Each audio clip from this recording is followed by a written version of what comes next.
Okay, now moving to insertion sort. It's slightly more smarter and I would say slightly more tricky than what we did in bubble and selection sort. The idea here is simple, and the most common analogy used for it is how you sort a deck of cards. So, at every time, let's say the deck of cards is placed on a table, at every time you try to ensure that whatever cards are there in your hand, they are sorted.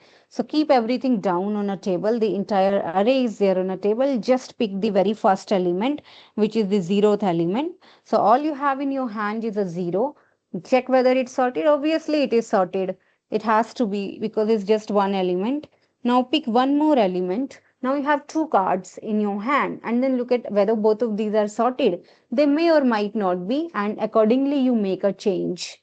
Then after you are done sorting this, pick the next card. And when you pick the next card again, go through the cards that you already have in your hands and pick it, push it in the right place. I hope that you get the idea. Let's say you are already having 20 sorted cards in your hand, and now what you're going to do is you pick up the 21st card. All you have to do is go through these cards because these are already sorted. Find a place for this 21st card and put it in the correct place. So that's the whole idea here. That's why essentially you won't see a round zero here, because in round zero you only have the zeroth card in your hand and it's trivially sorted. So we are going to start with round one, where you take the first card and you try to put it in the correct place. Then round two, you pick one more card and you try to put it in the correct place, so on and so forth. Now, here is something that you should understand about insertion sort. So let's say your card 0, 1, 2, 3, 4. Let's say these are sorted, and now it's your time to pick up the fifth card and put it in the correct place. So the way it is implemented is you don't go and traverse all the way from the beginning, although you can also do that. There are many ways to do that, but the textbook variant of it actually goes from the back and you look at the fourth card. If this fourth card, if it is smaller than you, if it's smaller than the fifth card, you can essentially stop. There's nothing you have to do and this entire thing is sorted. But if the fourth card is bigger than what you have, then that's the place where you need to do some kind of juggling. Let me show you how that happens. So I'm taking a few numbers here. So say 12, 14, 16, 18, and 20. And let's say what you're trying to put in the right position right now is a 15, right? So what do is you compare 15 with 20, right? So 20 is bigger. So what you do is, so this whole thing is an array, right? So you move 20 one step ahead. And you will obviously see two 20s in the array at this time, but don't worry about that yet. Then we were here, then go one place back and check 15, compare it with 18. 18 is also bigger, so shift 18 here. Now your 120 is replaced by 18, but you have two 18s. Again, don't worry about that. Go to the next place, you find a 16, again bigger than 15. Move it one place ahead. So when we say move it one place ahead, all we are saying is a of k plus 1 equals to ak, something like that. And then you come to 14 next time. Now 14 is lesser than 15. This is the place where you should stop. And now you should ensure that you have figured out a place for 15, which is this. So now you insert 15 at this place in the array. That's how insertion sort works. Okay, so now let's look at the numbers. So we are starting with round one because by the end of this round, 0 and first element should be sorted. Array till index 1 should be sorted. So which part has to be sorted after this round is from 0 to 1. After this round is from 0 to 2. After this round is from 0 to I. Right, that's the job of outer loop I here. The job of inner loop J here is to go backward and insert the element in the right place. So till where, from what place should it start comparing? So if you have to, let's say, push this 15 into the correct position, J has to start looking from 20 and then 18, then 16, then 14, and then go backward. So J is going to start from the location I minus 1. Basically, if there were just two elements, you have to start comparing from here. If there were three elements, you have to start comparing from here, so on and so forth. Mm, so in this case, it is from 0 to 0 because there's only one element. If it's second round, then you have to start looking from the first element down to 0. So J goes from I minus 1 down to 0. Now, as a small thing here, so 0 is the worst case over here. Sometimes you can stop well before 0, like we did in this particular case here. So I would rather say not 0. You will keep going down to 0. That's the worst case, but you will stop as soon as you find a smaller element. So instead of 0, you can put a condition here down to condition where you find a smaller element. When do you stop? When I equals to, you can check here. For I equals to 1, you are sorted till first location. For I equals to 2, you are sorted till second location. You want to sort all the elements till n minus 1th location. So you stop when I equals to n minus 1.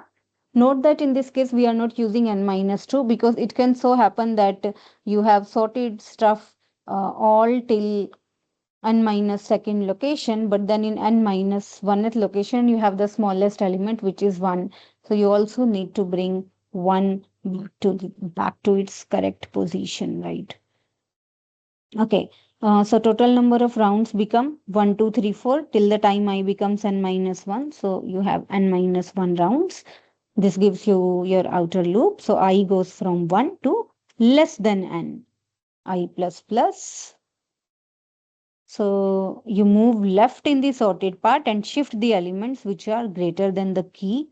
So the range of J becomes, J is essentially going to start from 0. So this is in the worst case again, right? In the worst case, you have to look till the end. And it is going to start from I minus 1. So let's now try to fill this part out.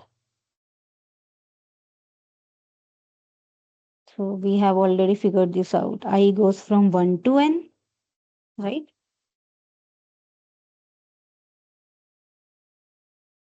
So here is 0, here is I minus 1, here is I. Now we are looking forward to put I in the correct position. So your key is the value here. Key is this value which you are trying to put into the correct position. So your key is going to be ARR of I, and J, as we discussed, it's going to start from I minus 1 and it will keep on moving till it is greater than or equals to 0. So in the worst case, you will go all the way to the beginning of the array and you will try to see whether ARRJ is greater than key, right? So you check whether this value, if this value is greater than key, you are going to move it here, right? So ARR of J plus 1 becomes equals to ARR of J.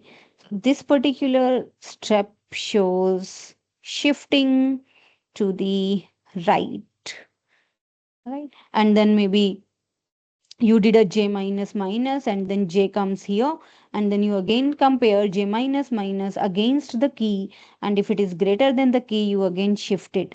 So you keep on shifting all the elements one step towards the right till you reach a value of j, let's say over here, which is actually less than key, right? That's the place where you should stop shifting. So let's say the value we are trying to place is 25.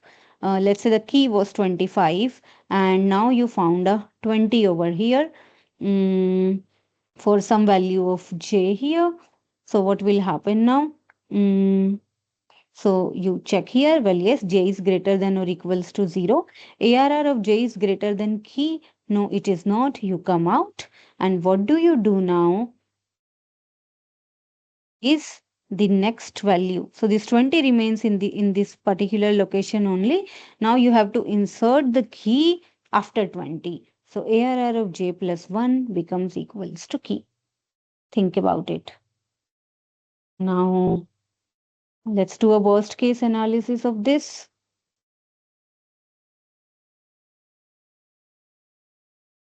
So in the inner loop, we are comparing and shifting, and it's saying that assume one comparing and shifting.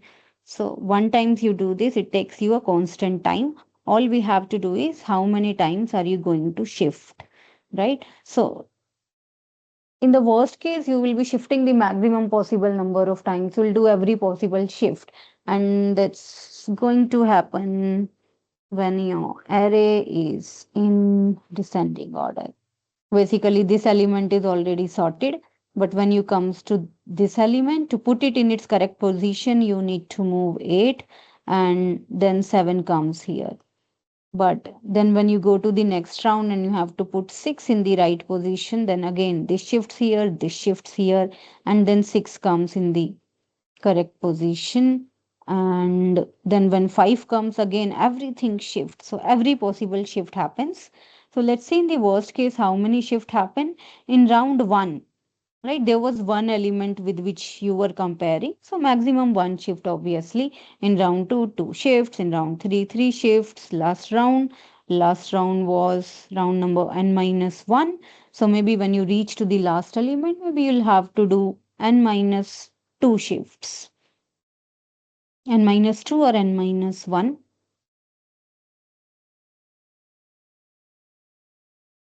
N minus 1 shifts actually, because there are a total of n elements. So let's say there were a total of 10 elements, 1, 2, 3, 4, 5, 6, 7, 8, 9. This is the last element. To put this into the place, maybe you have to shift all these 9 elements towards the right, and then this one comes and shift at the last place, right? So in the worst case, it is n minus 1. So again, you got the same AP that we have seen before, 1 plus 2 plus 3 up to n minus 1. So this one also becomes order of n square.